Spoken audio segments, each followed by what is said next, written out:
Hello, folks. This is Michael with the Reason RX podcast and my co-host, Melanie in Minnesota, and Michael in Houston. So, hope you're doing well, enjoying the podcast. As always, if you find it valuable, if you could leave a rational review, leave a good rating, make this more accessible and more known in the podcast app so it can reach other people too.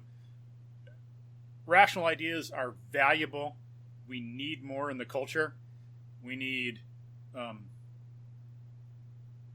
more awareness of how different aspects of our nature are important, have to be developed, and they all interact with each other. We can't look at one thing in isolation. We can't study math 10 hours a day and do nothing else and expect to get better at math. We got to sleep. We have to have a good diet. We need to move. There's this interaction. So things like that. If you got some people who are parents, pass this on. Let them listen. Any teachers or fellow teachers, school administrators. This would be valuable information for people. And if you can do a little more and donate, help develop the show, better sound equipment, have someone take care of some marketing or whatever, and get some headphones for Melanie. That'd be nice. So the culture would appreciate it. We'd appreciate it. You'd appreciate it. It'd be good all around. So anything else to say on that, Melanie? I want headphones.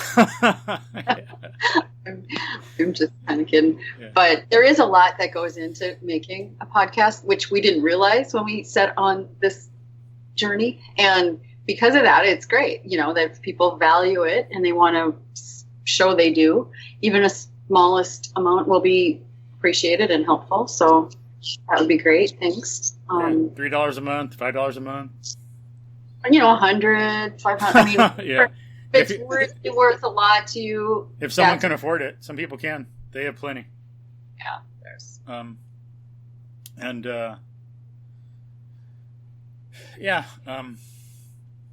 It's a valuable thing that needs to be promoted. But so, as we were saying, we need to develop all aspects of our rational animal nature, the fact that we're humans, to really survive and thrive and be happy, and for education to function properly.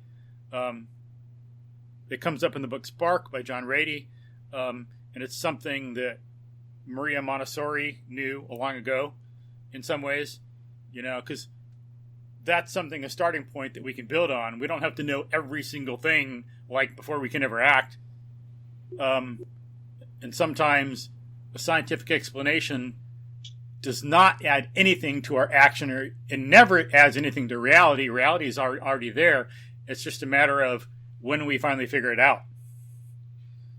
And so, even without knowing all the detail, Montessori could tell by observation, by experience, by basic inductive science that what she was doing was right and worked in accordance with human nature.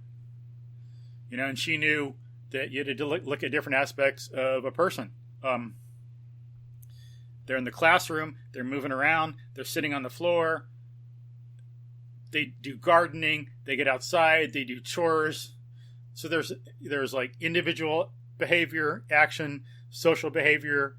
There's all this stuff that they're doing. They don't sit down in a desk at a book like a little freaking computer, that is no physical being and a computer does, but I mean, not like a human, like physical fitness stuff where movement's important, no biological nature, no needs, no social thing, Montessori knew that they needed to move. So it's important for a lot of teachers, a lot of parents to look into Montessori education. It'll help out a lot. And that's why we're having, again, back today, the Montessori Expert Charlotte Cushman. All right. Woo! Anything else to say, Melanie? I just, echo that. She's amazing, and I can't wait to hear everything she'll add on to what she already told us about before. So today is part 2 of having Char on and sharing her wisdom and experience with the us. Charlotte Cushman story, part 2. Yeah. Do you want to give us a little quick rundown of your background again, Char, just to kind of bring everybody up to speed? Okay. When I went to college at Lewis and Clark and majored in elementary education, and immediately upon graduation, I took my Montessori training, and I co-owned and operated 2 private schools and taught for over 40 years.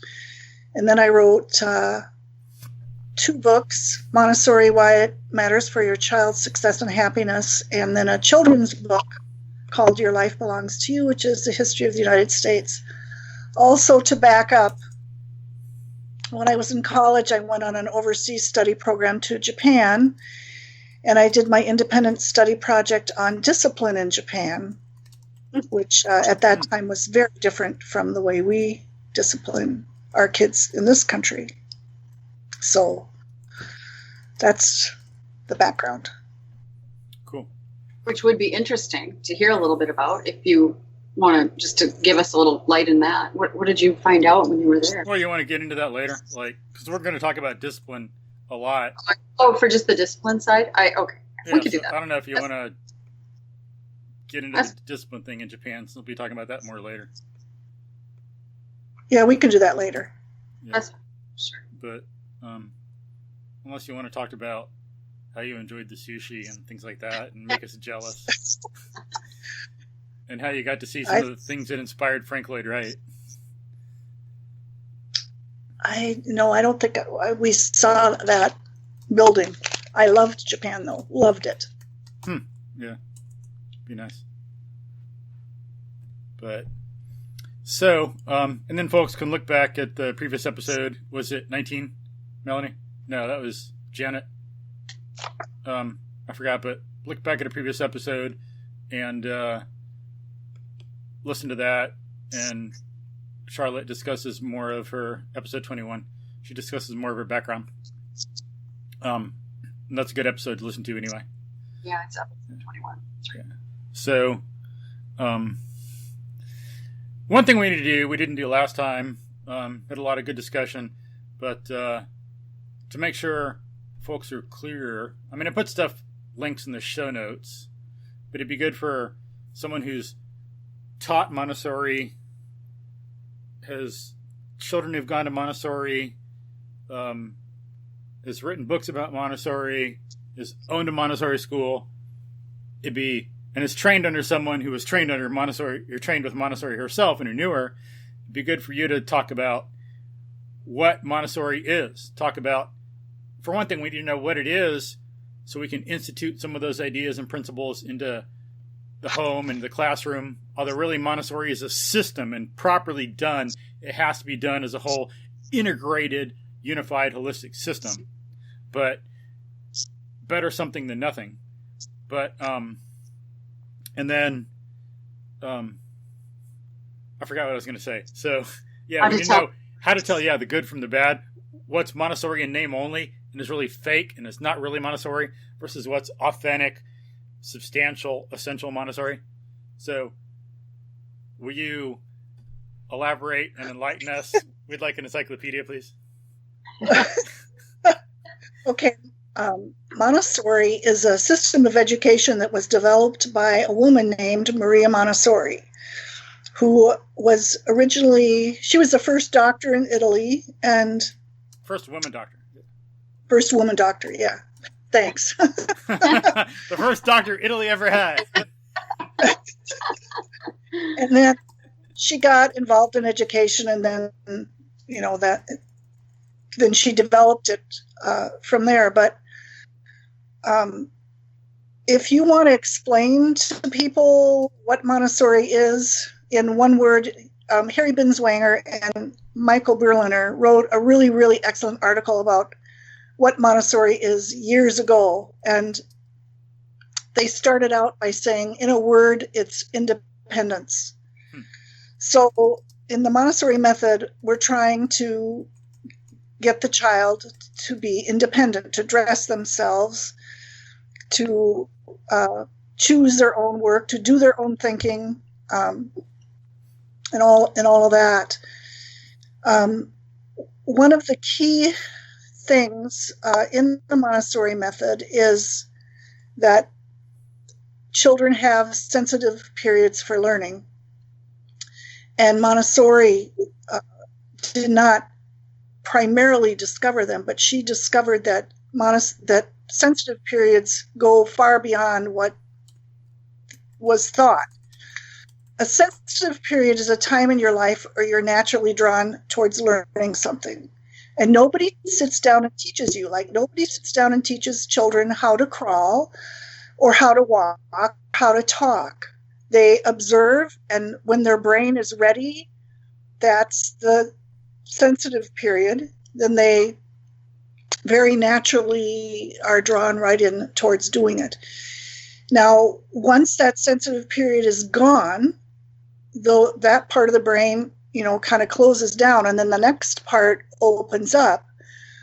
And once that happens, it's not that you can't learn it. Like, it's not that as an adult you can't learn a foreign language, but it's a lot harder.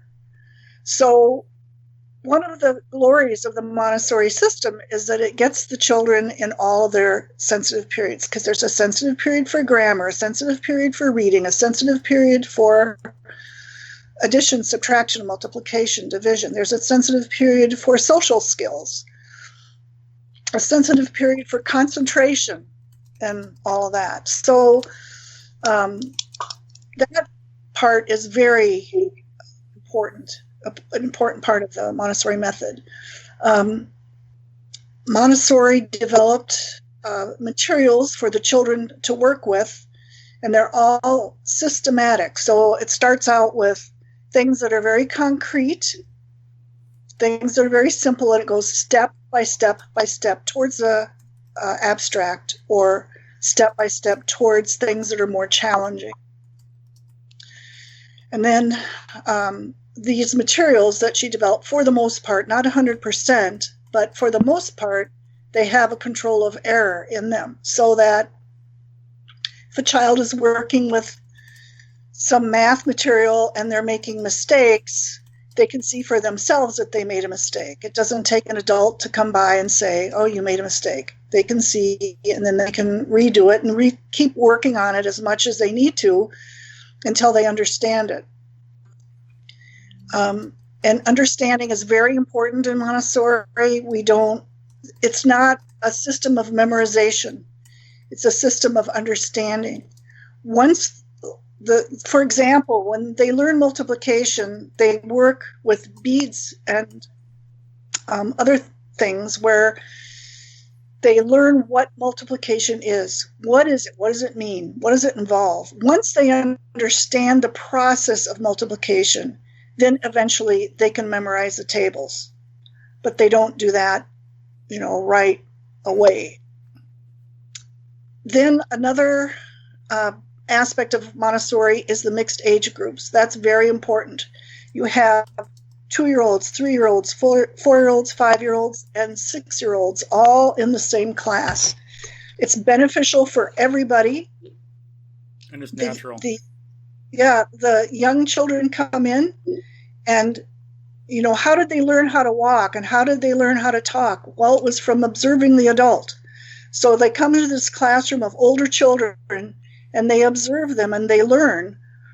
And I was a lot of times flabbergasted when I would sit down, say, to show a child how to multiply, and they would just kind of take over and they do it. And I'd say, well, how did you know how to do that? And they'd say, well, I watched Sarah do it all last year. So that is very beneficial. And then for the older child, the 5 and 6-year-old, they remember what it was like to be 2 years old and 3 years old and not be able to tie your own shoes. So they go and they help the younger ones. And, a lot of times you think you know something until you go to help somebody else.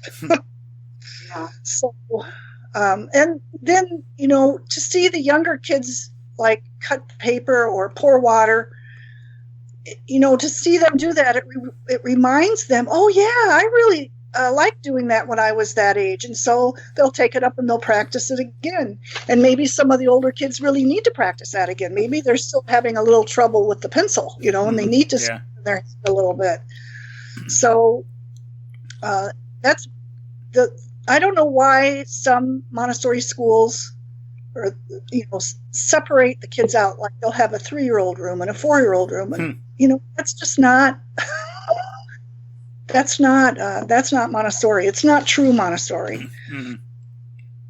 And then to answer your question about how do you know if it's a real Montessori, that's very difficult to answer, because for the layman to walk in and know is hard. But, for one thing, at the mixed age groups, the Montessori materials, you want to have a Montessori trained teacher.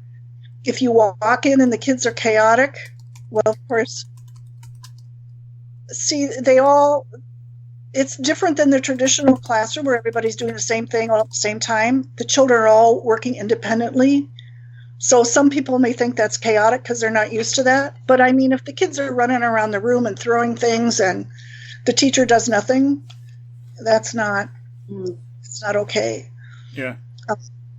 Now, I know there were some schools in Oregon when I lived out there that called themselves a Montessori school, and they had a couple of Montessori materials. That's not a Montessori school, just because they have a few materials. Or they'll say based on the Montessori method. Well, because just because you have the pink tower and the broad stair doesn't mean you're based on the Montessori method. Yeah, right. And what was that? I didn't hear what. Just because you have the what, Char?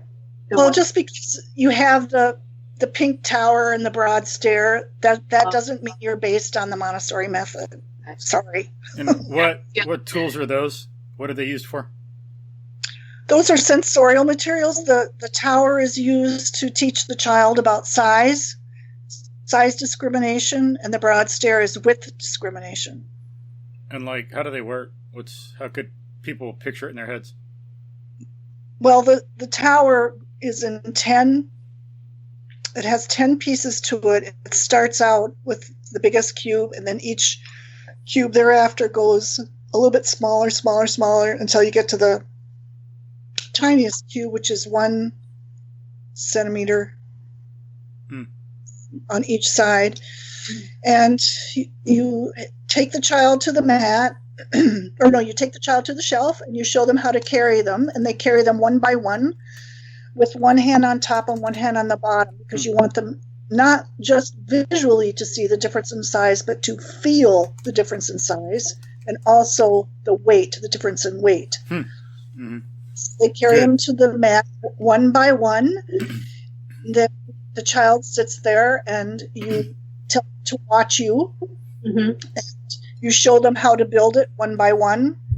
And then you don't knock it over, because we teach them respect for property. And then you show them how to take it down one by one. And then you say, okay, now you can try. And if they make mistakes, they make mistakes. And you don't, no, you got it wrong. You don't say that.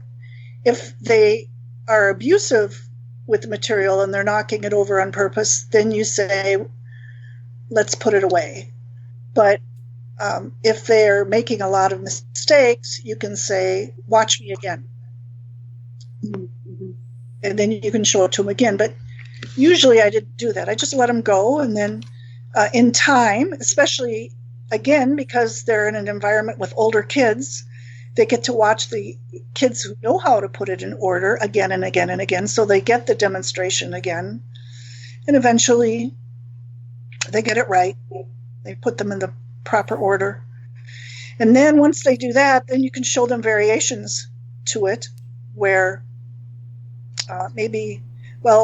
let's say they can put the tower in order and the broad stair in order and the long rods in order and the knob cylinders in order. And then they can combine them and make different things, which is really fun. And then people can see some of that. Maybe I'll put some links in the show notes for pictures, and people can look at it as we're talking and go back and rewind some.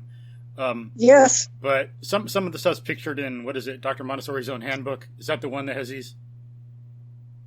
Well, a lot of her books have pictures, so I don't know. I know but some I have some good pictures I can send you. Yeah, I can just give links on the internet.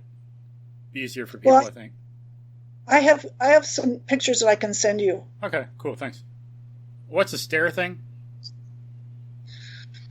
That differs in width, and those are prisms, not cubes. Okay. But yeah, I think getting philosophical, because it's important to do in education. Philosophy is important, as we talked about before. I think some of the stuff there too, it shows the very important fact. It helps students learn that reality is the authority, and we can all reference ourselves to that and discuss it and look at it and see what's going right and wrong, instead of some person being an authority. And that destroys the student's ability to think for themselves and deal with the world, and therefore have a happy life. They're unguided. They can't make decisions. They have to have some person tell them what to do. And that is not a good situation. That is like unnatural. That's against the way human nature is and biology is and evolution. Yeah, I agree. That's one reason why I love the fact that she incorporated the control of error in the majority of the material, because it doesn't require the adult. It requires the child to use his own mind to figure it out. And then actually, that comes up in some exercise systems too.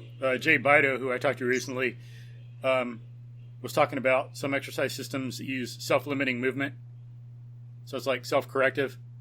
If you're doing something, then you make a mistake, then you're learning that you're doing it wrong and the technique isn't good, instead of just throwing stuff around and doing whatever and having bad technique and undercutting yourself. It's like important things are designed into the technique and like into the movement or exercise itself.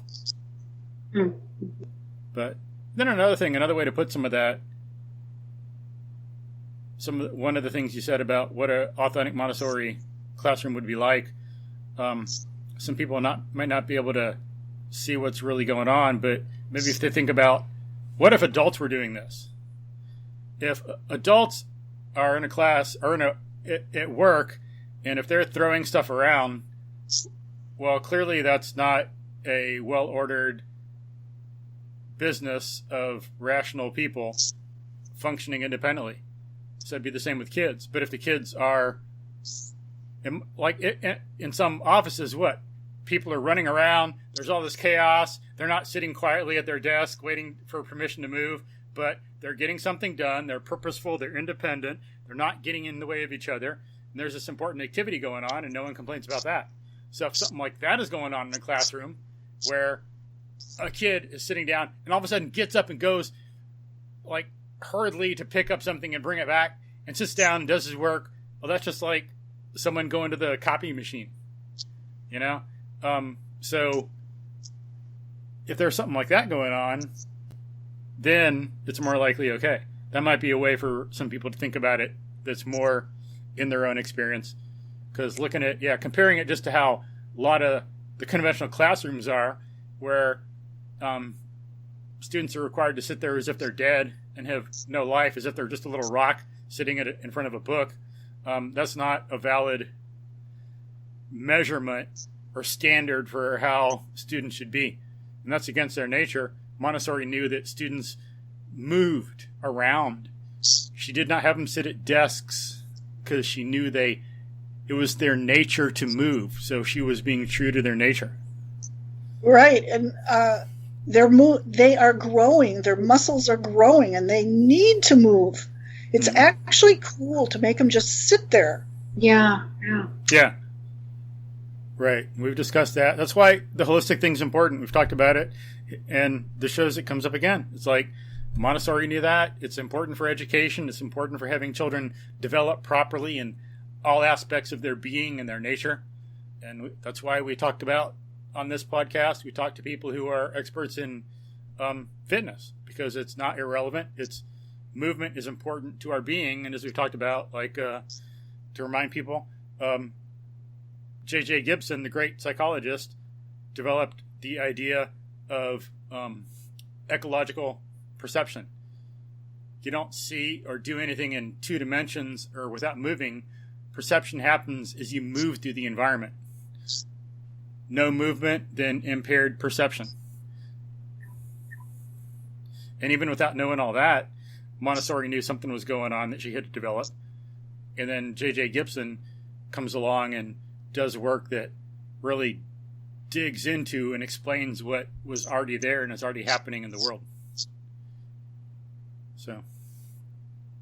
Sure. Back to the control of error that you mentioned, that's built in to what she has the children do. Would you say that plays a role in development of their self-esteem? And Definitely, yeah, because they can see for themselves that they're competent. It doesn't require an adult to say, "Oh, good job, good job, good job," which that's another aspect of Montessori. We're not supposed to load them on with praise like that because we want them to evaluate themselves. So yes, definitely, I think it does help them develop self-esteem. It's firsthand, And I don't know if it's explicitly derived from Aristotle, but it's sure consistent with what he said and culturally developed from it. Because so far as I'm aware, Aristotle was the first one to say that the evidence of the senses was a basic principle of epistemology. He was the father of logic, after all. Socrates and Plato had done some work, but like Socrates in definitions, like some people know, but Aristotle was the one that, from what I've heard, studied, looked at how geometric proof was done, and he had such genius that he thought, wait, all human knowledge is like that. All human knowledge has a starting point, goes through a process of reasoning, and reaches a conclusion. All conceptual knowledge, that is, not all perceptual knowledge, but all conceptual knowledge is like that. All reasoning is the starting point. And the starting point is not the Platonic forms, but the evidence of the senses. And that's what Montessori is putting into practice, that principle that's put into practice in the educational system. Mm-hmm. And then even though the kids don't know that explicitly and may never know that philosophically, still that's implicit in what's going on. Mm-hmm. Yeah, she has a whole area of the classroom devoted to sensory education. Yeah. I don't know of any other system True. Yeah. does that. Yeah. So what are some... Go ahead. Some other systems will kind of dabble in it here and there, but she's got a whole section devoted to it. Yeah, like touch, the haptic sense, the heft, the weight of things. It's also haptic. Vision. Can you define smell, that word? Hearing. What? Define haptic. That term. Having to do with the sense of touch. You want me to look up the actual definition? I mean, I was just going to have you kind of just so people knew what that meant when you were using it. Yeah. So that's basically what it means. Yeah, the sense of touch is the most important sense. Yeah, and all it says on the internet is relating to the sense of touch. In particular, relating to the perception and manipulation of objects using the senses of touch and proprioception. Is it H? Yeah. E? No, H-A. H-A-P-T-I-C. I've never heard that word before. Oh. I'll send you a bill. And here, yeah. Tutoring. And here you know how important it is. Isn't that great? I mean, another word for what you already do, really. Yeah, that's funny. Yeah, I learned that a long time ago studying philosophy. Like when I was in college. Just because, philosophy, haptic, it's like a philosophy thing. Partly. But what are some of the things that Montessori would have students do to develop their sense of touch and observation? I mean, senses in general, sorry. Well, sense of touch, she would have them touch rough and smooth. The rough is with sandpaper, the smooth is with, smooth wood. She had a lot of exercises where they would close their eyes or they put a blindfold on, and then they would touch things and try to distinguish between soft and rough and size. Oh gosh, there's so many things. She'd have them sort things, sort according to size, according to color. And there's also exercises where you could sort, again, using a blindfold. Cool. That's important. And that's actually probably what some like people later in life do when they're in the FBI or CIA, stuff like that. They know how important it is. So I've even seen it in like some documentary or movie or something where, they're doing tests where a bunch of people are sitting in a room and then a sound is played and they got to write down what it is. Yeah. So it's some set, I don't know, like, I can't think of what? Like a car going over a bridge that has those girder kind of thing sounds or something like that. You mean like by listening to different types of traffic? But then they'll give. Sometimes they'll ask them questions. They might just say, "What is it?" But they might say, like, I don't know, is this a pencil sharpener or something that sounds similar? Is this a car going over a bump or something that sounds similar? Oh yeah, we did a lot of that kind of stuff. Where the kids would close their eyes. Cool. And we'd make a sound in the classroom and they'd try to guess what it was. Or we also had a tape where they listened to different sounds and then they play like a bingo game. And then they put the chip on the picture that they thought was producing, would have that sound. Oh, that's fun. And then the geometric solids that I was telling you about last time. There's so many fun games you can do with that. Like have them close their eyes and you take some of them away and then they try to guess what's missing. Or you put them all in a basket, they close their eyes, they'll feel one and try to tell you the name of what they're feeling, stuff like that. And they love it.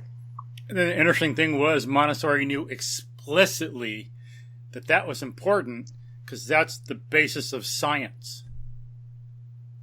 So again, she's not a Platonist with science, she's more Aristotelian. Because she's evidence of the senses, not, let's like turn away from the evidence of the senses and turn inside our head and just make crap up, Yes, she was definitely Aristotelian. There's no doubt about that. Yeah. I was going to throw quick in here that as a homeschool mom, and I wanted to do Montessori here, I tried to buy, anything I could find that had a Montessori application to it.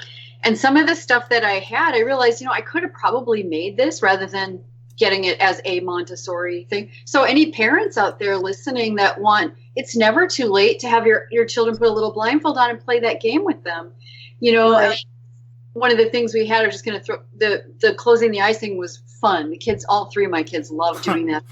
And there would be a lot. Oh, is that sure? They love that, those games. And it's a learning thing. You're not going, okay, we're going to learn how to do, you can make it out to be a game and it's fun and they actually learn. We had these little shakers that had different amounts of beads or sand in them. And sometimes it was coarser and sometimes it was fine, but there'd be two that match and they had to find them by listening. And it's very subtle difference sometimes, but those little ears are so sharp. Whatever. You know what Melanie really did? She had her kids blindfolded and then she played her piano. Okay, kids, 3 notes. Is this Chopin's Prelude in A minor, or is this Rachmaninoff's Piano Concerto, or That's right, yeah, because they were just ready for that by the time they were 6. Yeah, they were ready. No, but anyway, and it's fun for the adults. So I hope any parents listening out there, go online. There's tons of ideas out there too, other than what we're saying, obviously. Yeah. But yeah, because kids are like sponges. They just want to learn, and it'll help them sharpen their listening and actually having them describe what it sounds like comparing, that too. It starts getting them to articulate what they're thinking. And it's just so much fun. And hopefully it can help fill in some of where maybe some of their education they're getting at school is lacking. And it is important. Besides the FBI and CIA thing, I've...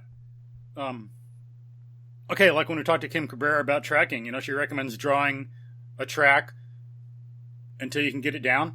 And that takes careful observation. That's like the same basic thing as an adult. It's important. And it's getting you out in nature.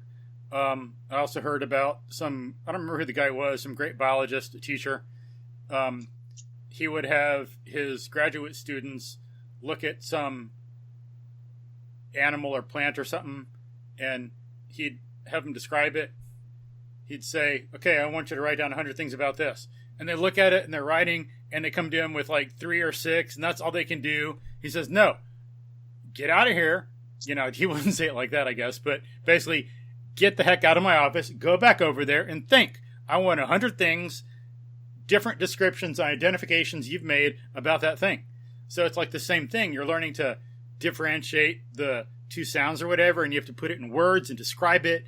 And to be a good biologist and a good scientist, you've got to be able to look at different aspects of things and see things in detail so you can compare and contrast. Because if you can't observe something very well, then you can't compare or contrast it to anything else, then you cannot draw conclusions. Because concepts and propositions develop from seeing similarities and differences in things. The less similarities and differences you see, the less you can conceptualize or form abstractions and propositions. The more you see, the more you can do. And I know who that scientist was that said all that. That was you, Michael. To my 3 kids. Michael's the science teacher of the 3 kids, and he'll show them a plant. Like he'll go walk around out in Houston in the woods and different areas out there, and he'll say, okay, can you guys name this plant? And by now the kids are getting the idea what the plant's called, let alone that it's a variegated leaf, that the back is shiny or the front is, I mean, he has these guys down to super tiny details. So we went out for Leo's birthday. We're sitting at a restaurant table. Yeah. There's a live plant there, and they go, okay, let's look at this plant. We've got 2 leaf, in sync, and it was just so cool. So I started videotaping because I had to send it to him. Show. That was cool. These are guys who would have been sitting there. You know, how many kids sit there and just do this on their little devices and their, but now they're starting to look like, it's just beautiful. It's just seeing them not just in their own quiet, but looking at the environment and learning about what it is and what's there. Yeah, they're doing it. They know they can. They're competent. They're engaged. They're curious. Yeah. And that's the kind of employee we'd want, right? Do you want someone who's going to play video games while they're at work, or someone who's going to be observant and finding ways you can do things better and seeing who the customers and remembering them if they're working at Starbucks or something? Oh, and then, by the way, people, if you work at Starbucks, if you could please push the damn coffee cup to the customer. That even happened today. I go to this place at Starbucks and get some coffee, and I pay for it, and she puts it near her, and I got to reach across the damn counter to get it? What kind of, inconsiderate, pathetic customer service is that? I mean, it takes just a modicum of thought to think, oh, look, me here, customer there, coffee here, push. Maybe I should hand it to the actual person who purchased it. Yeah. It's like, geez, be nice. Cool. But gee, somebody probably didn't tell him to do that. Yeah, right. So right. When you don't think for yourself, somebody might have forgotten to tell you what to think. Right. Yeah. Yeah, it's a shame.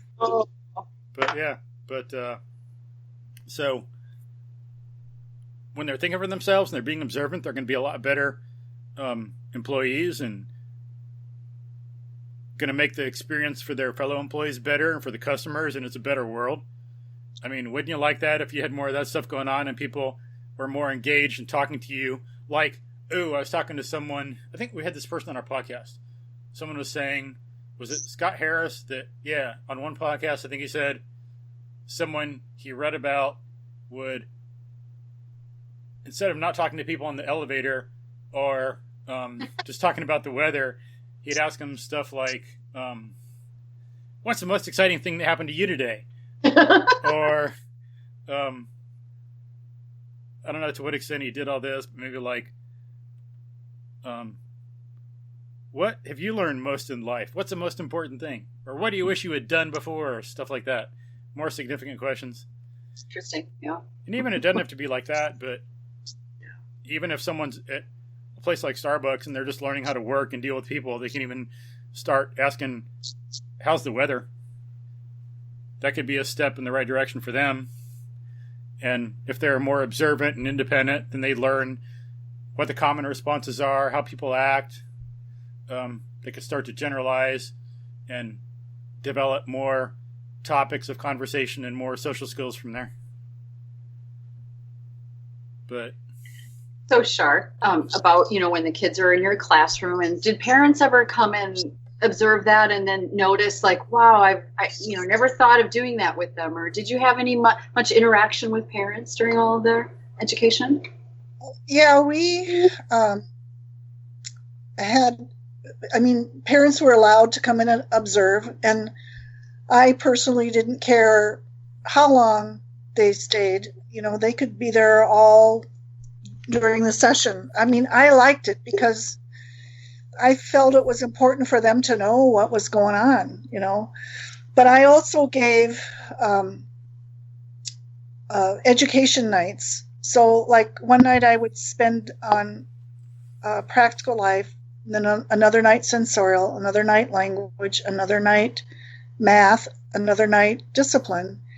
And I would get comments then quite a bit, oh, I never thought about, that I always paid a lot of attention to whether my child knew the ABCs, but I never thought about, do they know the difference between rough and smooth? Mm-hmm. Do they know the difference between loud and soft? That kind of thing. So, yeah. So, yeah, they're just not aware of that type of thing. And they found it interesting when it was pointed out. Yeah. And if they read some of her books, some of that'll come up. Like one thing I think is interesting is how Montessori taught writing. And this illustrates what Charlotte said earlier, how it's systematic training. They go from concrete, step by step, to the more abstract. She knew that the skills had to be developed. So a lot of schools, and this will help us get what Montessori is by differentiating it with other systems. Like I've heard people say contrast is the engine of induction. To form generalizations, we have to have some contrast that drives our thinking to see some things are similar and some things are different, and to get these propositions.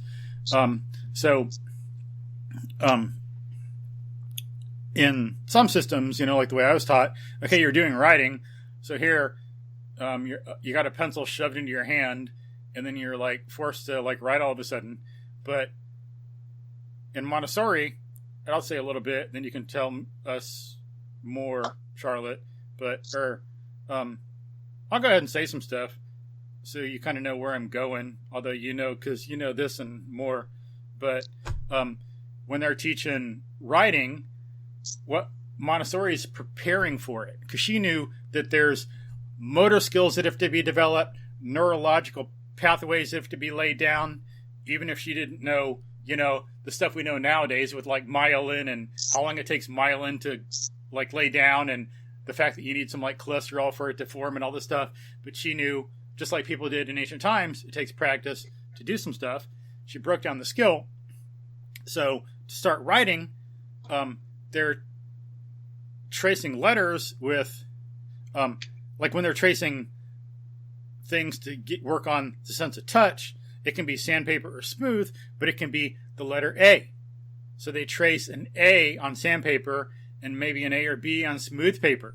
So it's smooth, but they're moving their finger over the letter while they're working on the haptic sense, and that's their focus, but they're developing the motor skills to make the letter right then, instead of having to try to do it all at once with motor skills, hold the pencil, do the letter, learn to read, learn to write, bam, all at once.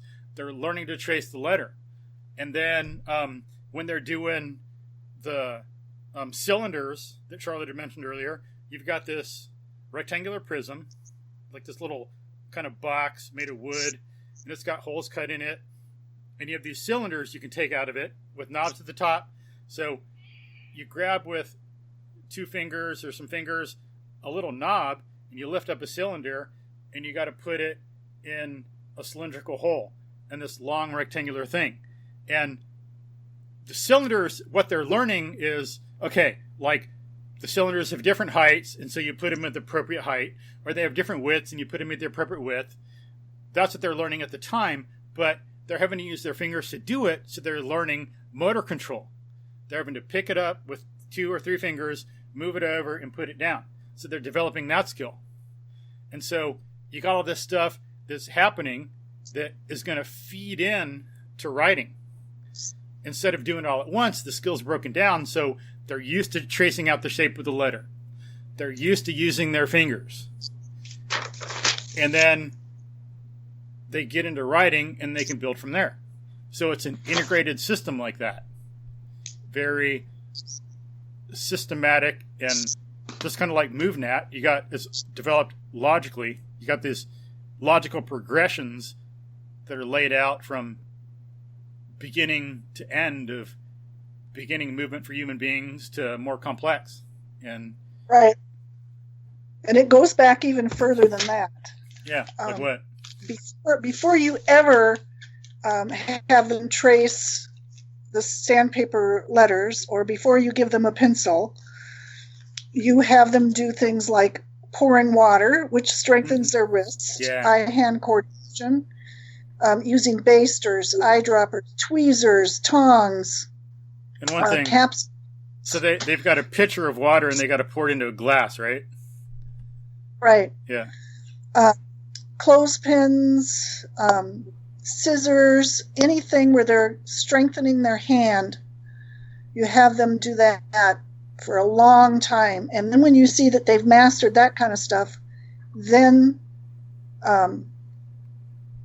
they're ready, for you can give them a pencil. But also at the same time that they're doing all of those fine motor skills to get their hand ready and get it strong, and once they have started that, then they can start tracing the letters, with 2 fingers. All the puzzles, or most of the puzzles in the Montessori classroom, have those little knobs, so they're gripping it with these 3 fingers, and that is the same grip they're going to use on the pencil. Cool. Is those 3 pencils, or 3 fingers, I mean. Cool. 3 Yeah. pencils. That's beautiful. So yeah, it's a step-by-step process, and it works great. And we have them write, actually, before they learn how to read. Yeah, I was going to ask. Yeah, right. And why is that? Well, when we do what's called a 3-period lesson, when they learn names of things, and we have booklets in the classroom of like parts of the airplane or kinds of airplanes, stuff like that. And they love those booklets. And once we teach them the names, then they like to make their own booklets. Mm-hmm. So that's where they start to do a lot of their writing. So once they know, like say they know the parts of the tree, then they color it. I'm going to write that down so I can send you a picture. Cool, thanks. Tree book. So once they know the parts, then they can color in those specific parts, and then they can write the name down on each word and make their own booklets. And they love that. And it tells them, these concepts also, it has a word that can be written down that represents those concepts. Mm-hmm. And then they want to know how to read it. It gives them a motivation because they'll see new booklets and they'll wonder, well, what is that? What is that word? What does that say? What is that? Cool. And it's very popular. I'll send you another picture of the kids doing that. And one way I've heard that put is someone wrote that when they're writing, they're learning that they're putting down their own thoughts, and they're learning it inductively, and they've got that connection made so that when they read, they see they're reading other people's thoughts. Otherwise, it could just seem like something out of nowhere. But some people say that is one factor that comes into play into why they're doing that.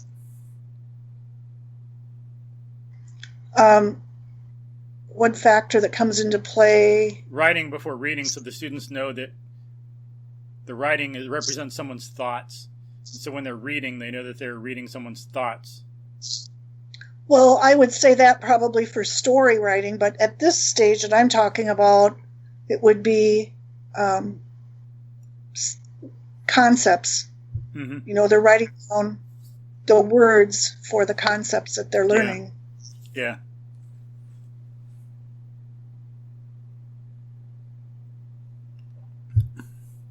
But so those are some Montessori materials and methods that help to illustrate what her system is about. You know what? What? Sorry to interrupt, but I just remembered something else as far as the writing goes. When you hand them a pencil, they don't go straight to writing letters or numbers. Oh, yeah. They learn how to use what's called the metal insets, and I'll send you a picture of that too. Cool, thanks.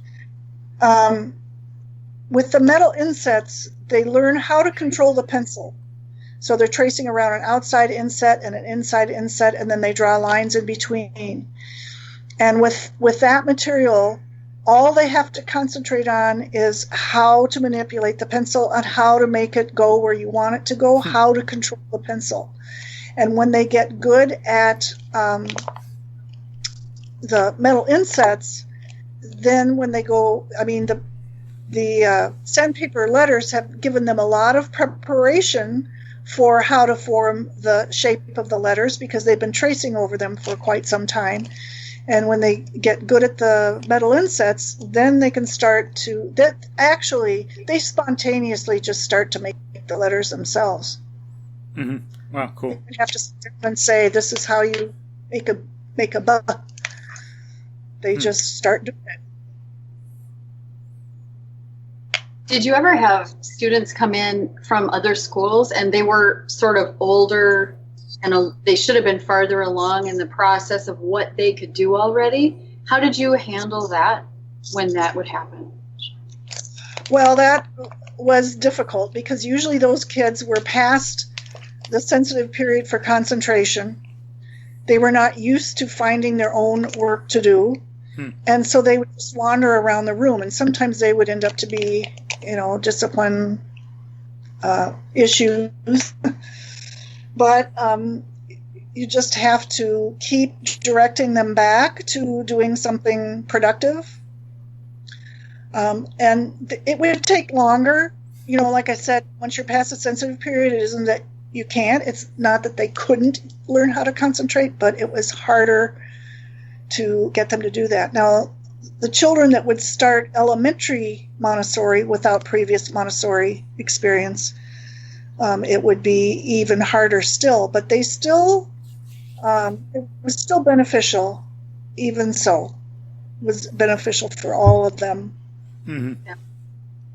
But you just have to be on them. You can't assume that, well, it's all going to be fine because they don't know how to focus yet. Yeah. Takes training. Yeah. So if a parent's hearing this and they're saying, I wish I would have gotten my child in Montessori from the beginning. Is it too late, or is it a good idea even still just, maybe they can do something at home to help kind of get them, where they should be while the teachers are them during the day? Yeah, no, it's not. Sure, it's best, if you get them at the younger the age, the better. But it's not too late. They're still going to get value out of it, and it's better than nothing. So do it. And then, even though the kids are doing some of the stuff, and it might seem like, oh, well, it's just all rote, that's not actually what's going on. As Montessori said, a good teacher has to be like a scientist, or has to be a scientist. You got to be inquisitive, curious, watching what the student's doing. You yourself need to be observant of the students, the rate of their progress, what they need, what difficulties might be coming up, especially nowadays.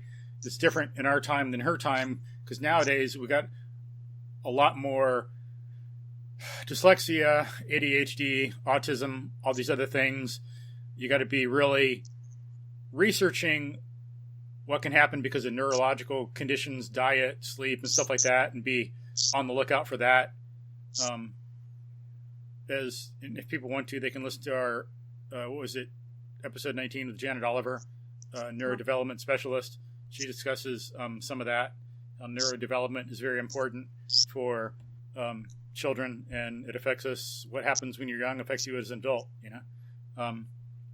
So the teachers need to be loving and scientific together at the same time in an integrated fashion. What would you add to that, Charlotte? Well, I agree with that. I don't know exactly what I would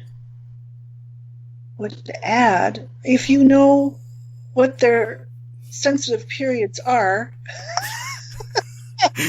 Sorry.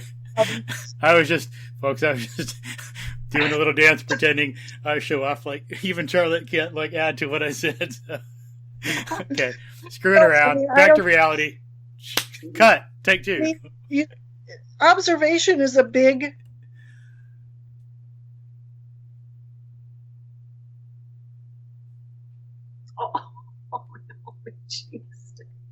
Oh, yeah. I thought she was thinking. She's stuck. Her signal. She's still there. Just so you know, if you hear us, we can't hear you, Char. You're frozen. Yeah, let's see. Sorry, folks. We're still going. Maybe. This is a cliffhanger. I don't know if we should. Oh, there. Okay, she left, so I guess we'll call her back then. There. All right. So everybody can go get a drink of water, something like that. Technical malfunction. So we're calling Charlotte to get her back on. Still not back. Here she comes, maybe. But unavailable. I wonder if her... She's calling you at the same time, maybe. Oh, I wonder if her battery died. I wonder if she was on a laptop. Maybe her battery died. Could be. Internet signal, battery died. So, we'll check. There she is. Okay, here. Cool. Yay. That was just an opportunity for folks to go get a drink of water or something like that. Yeah, you guys just froze up. No, you froze up. We were fine. So where's Melanie? Melanie. I guess she went to get a glass of water or something. So what were you saying? I forgot exactly when. We were talking about what you do with kids like that oh yeah are blind or autistic, or you have to pick up, try to determine what steps they've missed, and then put them in there, have them go back and practice those things, or maybe practice variations of those things. Mm-hmm. I mean, if you get a child that doesn't know the sounds of the letters and is maybe they're in third grade or second grade and they don't know the sounds of the letters, well, they've got to, if they're going to learn how to read, they need to learn the sounds. Yeah. So. Yeah, and there's like some aspects of being a scientist that a teacher has to have. Be observant, see if something's wrong, see what's normal for the kid and not for the kid, or for compared to others, find causes. With science stuff. Some people make the mistake of thinking science is all about math, or it's just something some people do in this far off la land in the ivory tower. But no, real science is what's done in the everyday world of reality and cause-effect relationships. Yeah. But then what would you want to talk a little bit about differentiating Montessori from other systems like to maybe it might help people know more about Montessori and what it is. If we look at Montessori versus public education or versus Waldorf or classical or something like that. Okay, well, Waldorf, let me look at my notes here.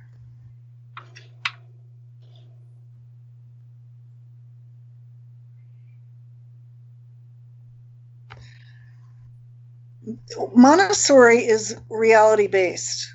Mm-hmm. There's no, we don't focus on fantasy and pretend. I mean, not as part of the major part of the education. Mm-hmm. But Waldorf emphasizes imaginary play. So that's a difference there. And public school, well, even a lot of private schools are based on John Dewey's idea of education. And he thought that the child's social life forms the basis for his development and provides a background for his work and accomplishments. So therefore, the school should revolve around social activities rather than learning objective facts.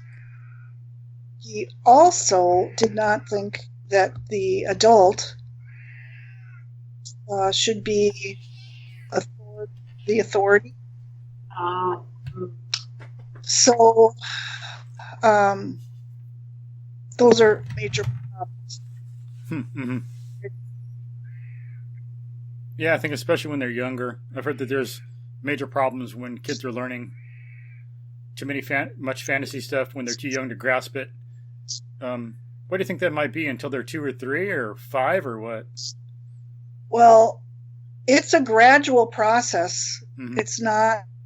It's not like by the time you're 5 years old, you're going to know the difference between reality and fantasy. Mm-hmm. You know some aspects of that, and as you grow older, you understand more and more. I remember when I was in 5th and 6th grade, even though I knew that aspects of the Twilight Zone were not real, still would scare me. Mm-hmm. I remember that. Now you mention it, stuff like that. Yeah. Yeah. So it's a gradual thing, but learning reality for the young child is very, very important, and they want to know what's real. Mm-hmm. And so you're not doing them any favors with the Waldorf approach. Otherwise, they grow up and you got problems that we have like nowadays where some people think that they don't really know reality is. It's just a simulation. I even had a friend tell me he talked to someone and it gave him a headache. They were at lunch or something, and this guy started saying that we don't know reality. We're just in a simulation. Like, you know. And then if people knew more philosophy, and if they had, that's what, so that's one among many other places and situations and things where philosophy is important. Because, and I sent my friend some text to help him in the future. But okay, if we live in a simulation, how do you know? What is a simulation? A simulation is a simulation of something. How do you know it's a simulation of something? That implies you know what the something is. If we live in a simulation of reality, that implies you know what reality is. So don't tell me we live in a simulation of reality and you don't know reality when you can't know otherwise. It's like ludicrous, by comparison to what? How do you know you're in a simulation? That means you had to have known about reality in the first place. Yeah. So it's just, and that's even knowing, and you can explain it just in terms of knowing about contrast and difference. You can't know that, or what is, or definition. Okay, what is a simulation? It's a simulation of something. So to know it, you got to know the something, and just differentiating it from the real thing, contrasting it, just some simple things like that. Pretty much everybody understands.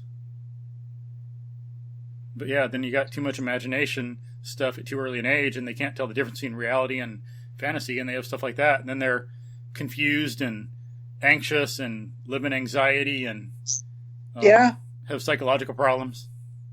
Yeah. Winding back a little bit to what I said about John Dewey, the other problem about the adult not being the authority, people will misunderstand Montessori because she let the children be free, but it was free within a structure, a definite structure. So her system is authoritative, but not dictatorial.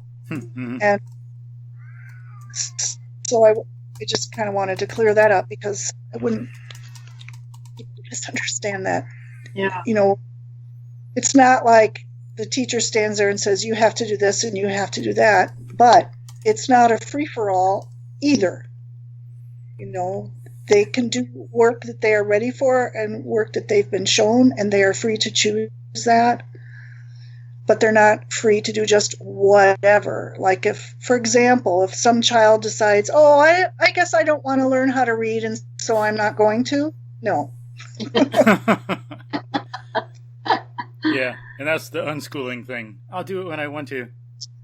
Yeah, although there are Montessori teachers who misunderstand that aspect and do let the children do whatever they want. And so, unfortunately, because of that, there is that misconception. Yeah. Mm-hmm. Mm-hmm.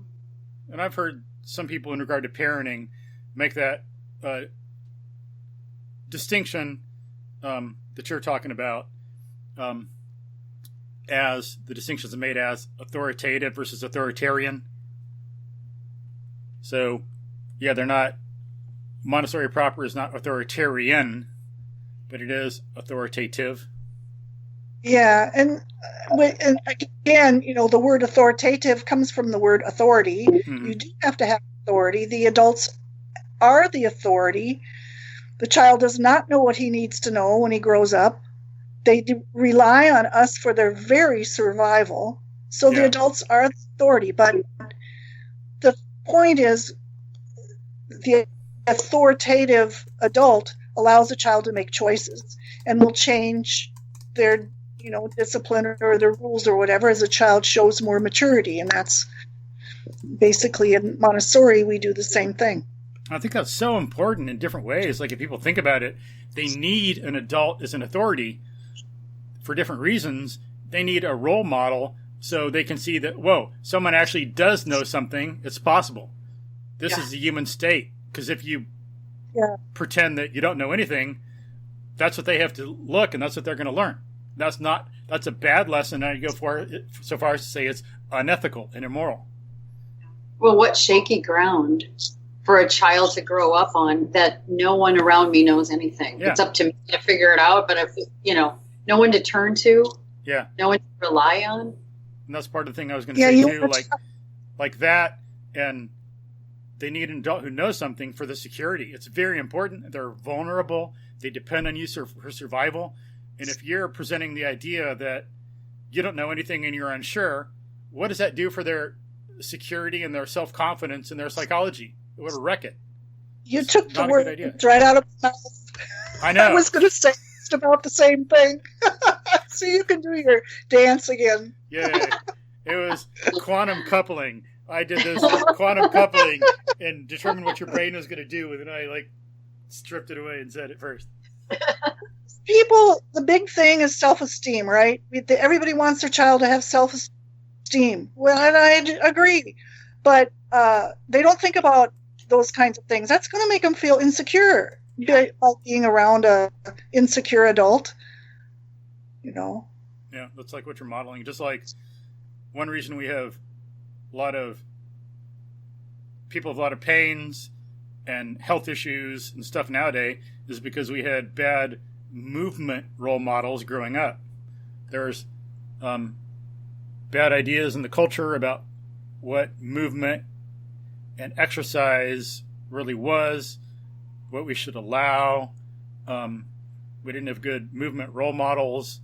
And so it affected us in the same way as in a similar way as that would. Sure. When would you say that I mean, does anyone graduate from Montessori, or is there just a continuous Montessori approach through high school, and they just basically graduate from high school? When does Montessori tend to stop, or does it ever? Well, finished? Maria Montessori herself developed it very thoroughly up through kindergarten. And I think, if I'm remembering correctly, she did a lot of work up through third grade as well, although I might be wrong about that. But fourth, fifth, and sixth grade, there were some other Montessorians who developed that part. I think it was her son and somebody else. What was her son's name? Melanie. Mario. You know her son's name, right? Mario. That was funny because Melanie didn't know, because no one knows everything. And, so I put Mario in the show notes last time, and Melanie said, typo. Yeah, I caught it, though, so you can thank me a little if that had been an error. Yeah, that's true. It's a good point. I am a good editor. And I said, no, Melanie, check on it. Oh, Mario. It is I did. I linked on it. Yeah, I clicked on it. Yeah.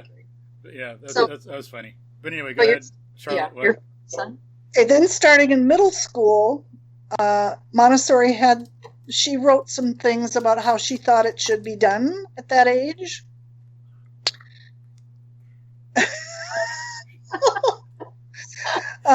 Sorry, folks. Then, just having a little fun on camera here. Sorry. Go ahead, Charlotte. Nothing really in high school as far as I know, but there are Montessori schools that go up through high school, but they've been further developed by other people. Mm-hmm, mm-hmm. Our school went up through 8th grade. Okay, that's what I was wondering too. What would it be? How different is that once you get to where the kids are already able to think abstractly? I mean, when you're already toward that sort of ability to kind of reason through, what would you say you're doing at that point? I mean, what's going on there then? Well, they are more abstract, so you need less concrete materials for them to work with. Although even in middle school, they need a certain amount of hands-on things, like in science class, for example. So it becomes a little more traditional, where the teacher can make a presentation, a verbal presentation, and the kids take notes or they learn from a textbook. But it's not where they go in and they sit in that class all day long. I mean, they move around. They will. It's not like your typical middle school where they have a different teacher for this and a different teacher for that, and they'll have like maybe 2 or 3 teachers, but they see, the problem with your typical middle schools or your typical high schools is there's too many adults. They need to have, 1 or 2 adults that they can really bond with and feel secure with. And they need to be with a lot of the same group.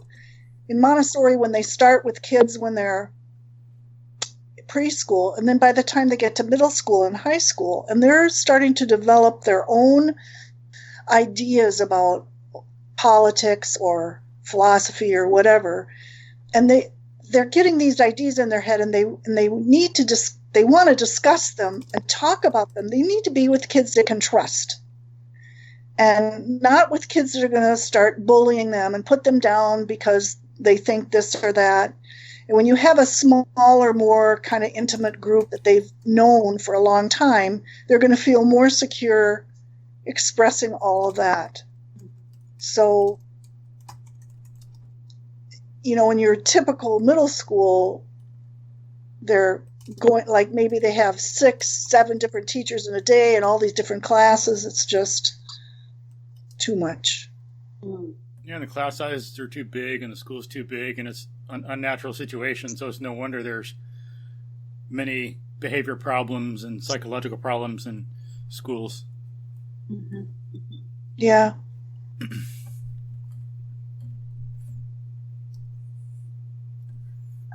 I have a chapter on that in my Montessori book on the middle school. Mm-hmm. When they move into that age. Is the day shorter as when they're, in the earlier stages of Montessori, and then it just gets progressively longer as they're able to, handle, well, with the young children, they're still napping, so they're only in class for half a day. But then, as they get older and they're not napping, then they can be in the classroom. And, it's a very low pressure kind of situation. It's very relaxed. If they want to observe, like say, for example, the child takes a nap, then he comes back to the Montessori classroom and he's still feeling kind of sleepy, or he doesn't feel like much. He doesn't have to. He can observe, as long as he's being disruptive, he can observe what the other kids are doing. Mm-hmm. So it's not like, boy, today, we're going to do this no matter what. It's a low-key, relaxed atmosphere. That's too much in some schools. Sometimes you have a nice teacher or principal who's more human, but yeah, it's like someone dies in the family. Too bad. You go to school. You don't get time off. You don't get 2 weeks off to deal with the grief. You go to school. You got to take the test. You're being judged on it to get into college. It doesn't matter, and stuff like that. You're sick. Doesn't matter. You can't be absent. You got to go to school. It's craziness.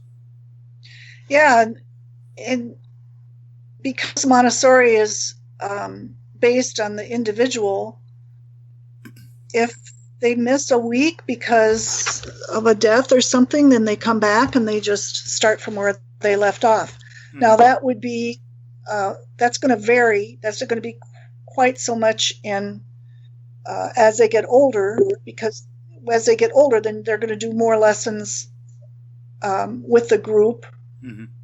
that's ready for that particular lesson. But nonetheless, it's, you still can, because it's an individualized approach, basically, you can accommodate that kind of thing more easily. Mm-hmm.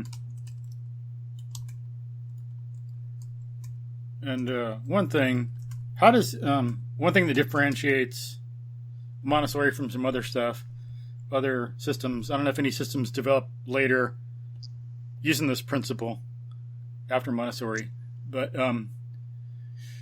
how did she put it? What was her terminology? Did she call it like the design classroom or what? What was the thing?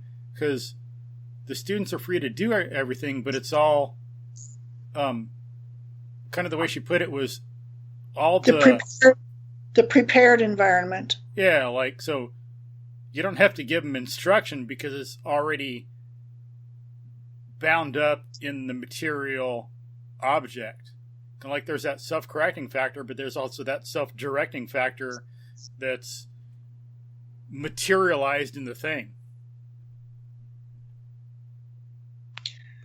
Yeah, self-direction is another huge part of the Montessori method.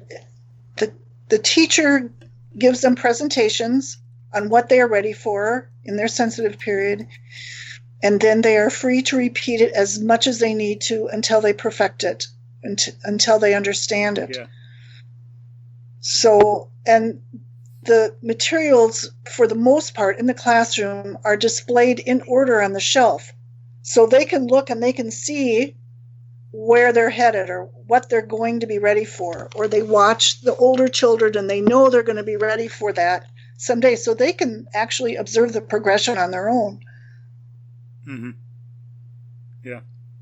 And then they come to you and you say, this is how you do it. And they just go ahead and do it because they saw someone else do it last year. Yeah. But I'm not being able to do my job. You already know. But you actually are doing your job. They will come and ask, am I ready for that yet? Cool. Can I do that yet? Yeah. So like the concept hierarchy is in place very strongly. Yes. Oh, yeah. And how would you define hierarchy, Charlotte? Well, you have to know the basics before you can move on to higher concepts. You have to know quantity before you learn the symbols for those quantities. And you have to understand quantity and symbol and associating quantity to symbol before you move on to addition. Mm-hmm. You have to understand addition before you move on to algebra. And so the foundation has to be set concretely before they move to the abstract. Yeah. So just like an analogy people might think of, it's pretty instituted in martial arts. You know, you can't get a black belt until you got a brown belt or whatever the martial art is. And you can't get that until you've got something else. You know, you start with nothing, you get your white belt, and then you got to get the next belt after that. And each belt represents a level of skill development. And there's a similar thing going on cognitively with our concepts. Perception is different. It's just all there. But conceptually, you have to form some concepts. You have to form other ones. So we start with basic concepts, and then we can get one level abstract above that. And then and only then you can have one level abstract above that, because it depends on the others. And same thing with propositions. So there's a strict logical order to properly forming some concepts. Unfortunately, people can fake it with words. There can be social behavior. People can be really good at pretending and using words in some cases. But if a concept was formed in the first place, then it had to be formed logically properly. And if we're going to understand a concept, it has to be by going through the hierarchy, the steps of order. Like hierarchy comes from religious structure. That's like, I think its original meaning. And so if you think about the Pope being higher up than the cardinals or whoever, and then you got people below bishops maybe, and then you got like priests, you know. So you got this definite relationship, this definite structure.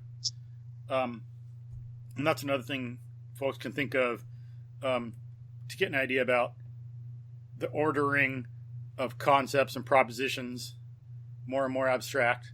And it's all based on the evidence of the senses. So it's not like, if you know about atoms, it's like less abstract because atoms are smaller. No, that's not the way the hierarchy works. The hierarchy, as Aristotle pointed out, is the evidence of the senses. That's first level for everything. And then you can get more abstract, but on a smaller level from there, or more abstract on a broader level. So thinking about an atom is abstract, just like thinking about the solar system or universe is abstract. So to develop our modern concept of the solar system, or to develop the modern concept of the atom, they both take abstraction from the evidence of the senses, the first given perceptual real level. And then they both develop through a hierarchy of knowledge. So, anything to add, Melanie? He wants to do a dance again. No, just that I really like Aristotle. Yeah.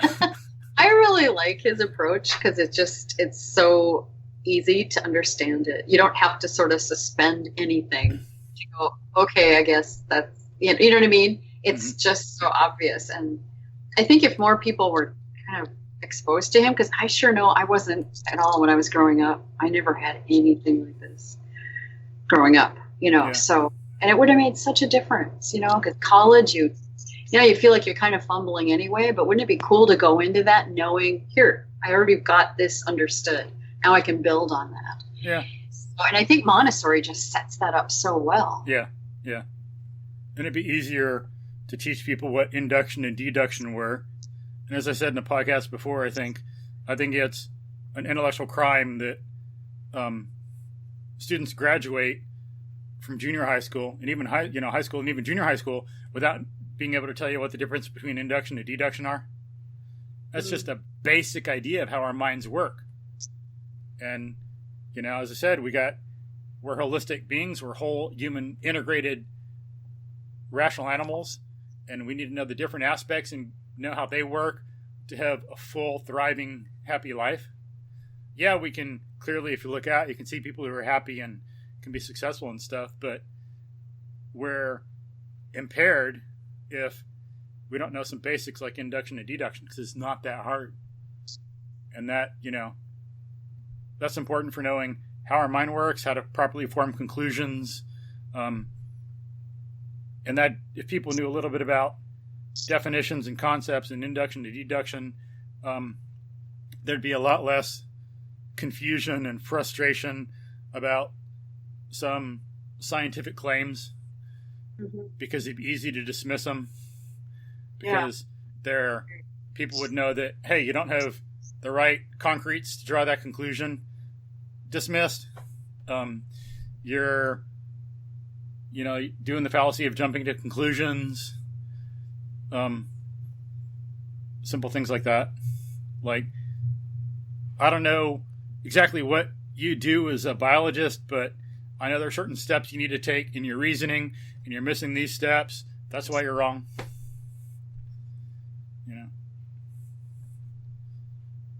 But so Melanie's praying that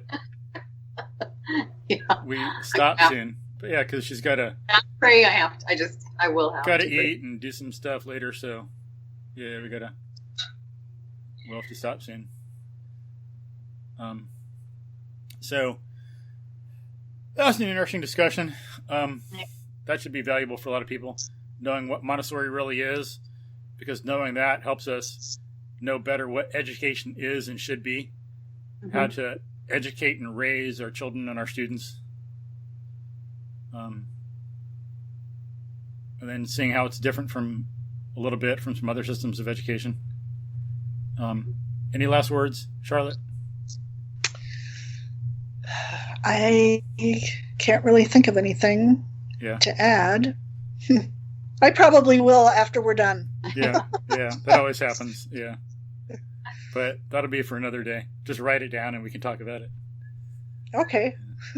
Cool. So hopefully we'll have more discussions. Hopefully we didn't scare you off. That's great. Thank you so much. So, any last words, Melanie? Cool. Yeah. So, I guess to repeat, it's like we discussed what Montessori is, and it's some really valuable information. She has really valuable ideas and methods. Look at both. That's one thing I think people don't grasp enough is method. How we do something matters. It's not just doing martial arts, but how you do it. It's not just playing tennis, but how you do it. It's not just, I'm a teacher, how do you teach? It's not just education, how is it done? Method is very important, and that's another thing that needs to be learned.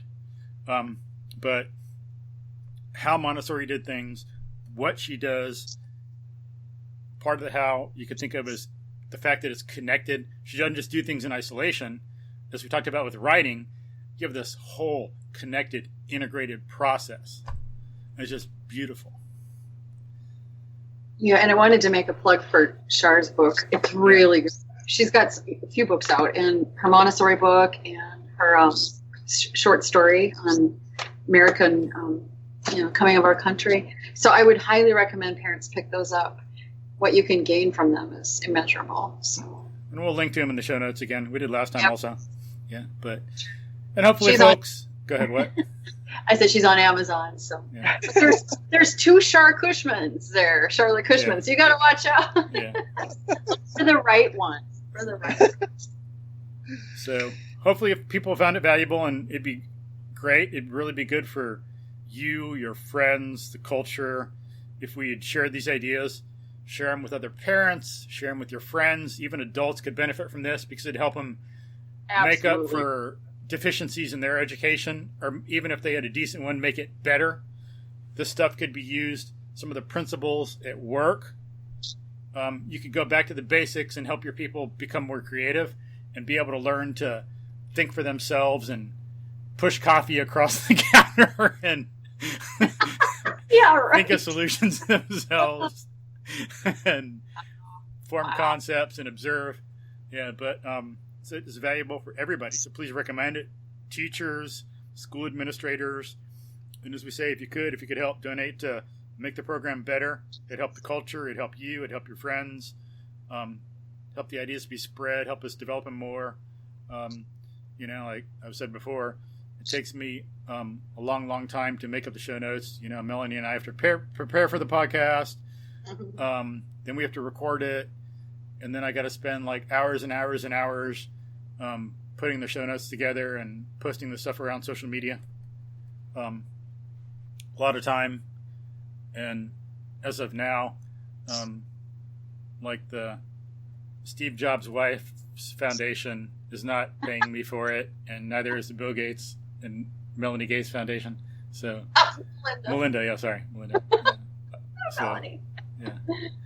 But I wanted to add one more thing. Like some people might listen to this and go, well, my kids are grown up, so, I guess it's not really. But you may have grandchildren, and you'll be the grandma or grandpa that has all these fun activities for them to do when they come over and visit you or you go visit them.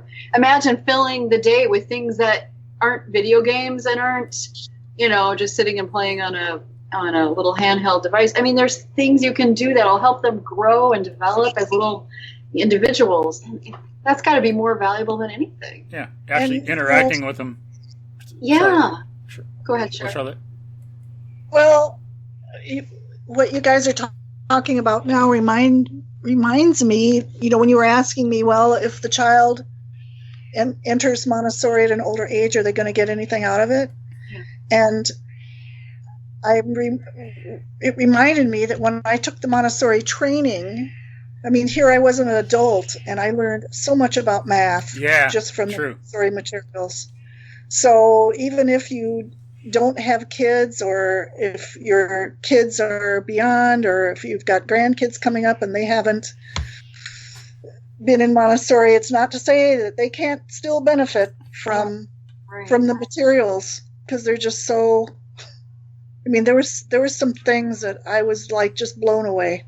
Yeah. I'm going, why didn't I get this when I went to school?